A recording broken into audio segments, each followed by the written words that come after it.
Alright guys, if you want to chill with me, I'm going to talk some more. Okay, I might get my nails done red for Christmas. Christmas is coming, and that's probably what I'm going to do. The girls next door want me to get holiday nails with something on them, so I might do that. Anyways, let me just say, with everything I've been sharing lately about family tragedy and all the chaos, I haven't even, that's half the story. There's so much more. Anyways, basically somehow God protected me from all of this. I just went to school. Being an introvert, he gave me that personality, and I think that was a big major saving thing for me, because I had this bubble around me, and I just went to school, kind of mind my business, did what I was supposed to do, AB student, graduated early from high school, and went to college and hairdressing school. I graduated, and I did all this with all this chaos going around, with my family just dropping. When I decided to homeschool my kids, I just stayed focused. I focused on my own life, and my family just fell away. They just got mad. They disowned me. They didn't want anything to do with me. I had a vision, and I knew that what I wanted. I knew it was a calling. I heard about homeschooling, and I was totally shocked, because I never heard about it. And right then and there, I knew that's what I wanted. And it was a calling. It wasn't just an option. It was a calling for me. And so I think motherhood was a calling for me. Everyone did everything they could to help me not be a mother. I never grew up thinking I was going to be a mother. Let me see, I was kind of taught to be a businesswoman. My grandmother would, say, when I would visit her when I was going to college for court reporting, she kind of encouraged that a little bit more. My grandmother, I don't think she enjoyed her motherhood, so she did not want that for me, and she certainly did not enjoy being a mother when she called named my mother Lee, a boy's name, and didn't really treat her kids right. So my mother, I grew up, and I don't know why she felt I could not have children. The abortion was something that was her crisis. It wasn't mine. I was pretty calm about being pregnant until she created this crisis. And then up until now, I still have heard, "You were too young," and that was the end of the conversation. The truth is, I was working at a young age, and there is no doubt in my mind I definitely could have afforded kids, and I even proved it, living on nothing basically with my 5 guys. We lived in a trailer, and I took that opportunity of living a very, very low income, 3 times below the poverty level, of taking that time to educate myself with the homeschooling, into homeschool, so that I could turn my life around. And that's exactly what I did. So I don't know why they felt I was too young. I had babysitted a lot. We used to go to the shoots, and Heather, there was this little baby I'm talking too fast, I'm repeating myself. A baby I babysat named Heather. I babysat her. This was Tom and Valerie's little girl at the shoots. I babysat my cousins. My Uncle Bill had Chris and BJ, and then he remarried, and he had Dylan and Ashley, and Justin was his stepson. And I was constantly around kids, so I would take Chris and BJ sledding, and we would hang out and play soccer, and then our family friends would visit, and me and my brother were in charge of Amanda, and I had to watch them, and Amanda, I had to watch Chris. When Chris was a baby, Crystal, I actually dropped the car seat. It was too heavy for me. I don't know how old I was. I was young, and I went to pick her up in her car seat, and I dropped it, and luckily she was okay. But I was always around kids. I wasn't too young. I was pretty mature. So this was something that, again, with all the tragedies and crises I just talked about in my family, my mother did not want me to have a kid, and my father, and the adults just wanted to save face.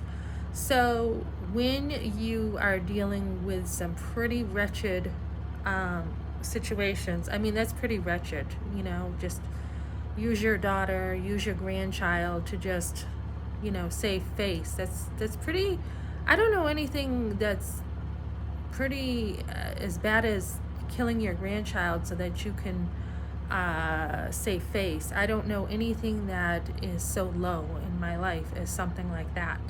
So, I'm just calling a spade here, and this is what a lot of families go through. They actually will use their kids to get ahead in life instead of being parents who actually bless your kids. And I've seen this happen where parents will even use sell their daughters to sex industry to make money, etc. So I had someone say something to me, and I kind of bit my tongue at the time, and this was in the pro-life movement. They said to me, you must have chosen. There must be more to this. You must have chosen, because unless you were in the sex trade, you had a choice. And I found the comment to be very ignorant. And later on, I did confront it in a group and said, I wasn't sold into the slave market, basically, but I did have a mother who ran my life, pretty controlling, and she did make a lot of decisions for me. And so I didn't even know what an abortion was. So when we're talking about abuse and we're talking about being in a family that has had one tragedy on top of another, and the thinking is wrong, and you're told basically, that you're too young up until this day and there's no responsibility being taken, clearly that somebody wanted you to have an abortion and they didn't care. So you don't have to be in the slave market in order to be forced to have an abortion. I mean, that's just a really ignorant statement, and I just put it behind me and said, just this person's ignorant, which was surprising because this person works in the pro-life culture. So what I'm trying to say is, even when you're trying to heal from abortion, be careful, because you will still have people in the pro-life movement who don't truly understand the abortion and how people get there. And there's still a lot of ignorance in the pro-life movement. People truly still are not understanding the dynamics of how girls get here. So, and we do know that Planned Parenthood is taking girls in who are sex trafficked and are pouring more abuse on these girls. So it needs to open up. It needs to break more into better conversations of what abortion is, and the whole abortion culture needs to open up to what truly is happening, what beliefs are being told, and shut Planned Parenthood down and get to the root of these beliefs is what we need to do with girls. I don't have my own girls. I have the neighborhood girls who are around me a lot, and that's been really healing for me to see some stuff. Like, I have blocks still from my childhood with all the things that went on. I still have a block in the abortion memories, where I got from a car, having an abortion, being dilated in a car, to actually getting back to the doctor's office. I do not remember that, and I can't remember it. So I've just been like, okay, just relax, and when it's time, these memories will come back. So abortion also blocks a lot of memories. Like, I cannot remember a lot of my stuff from 12. I just think there was something that happened, but I can't remember it.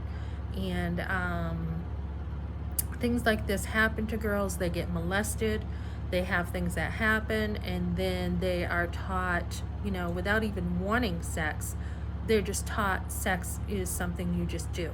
So it's because of the upbringing, and we need to do a better job bringing girls up, understanding their value and worth, and protecting them. Like, I had a cousin who you know, she had been molested and then therefore she had done some stuff to me. It was under the guise of kid stuff, you know, play doctor or whatever. But she had apologized later on in life for that. But girls need to be protected, they need to be watched, you know, and thinking that it can't happen in family is pretty naive. So you want to be able to have a good groundings in order to stop abortion. Okay, thanks for joining me, guys.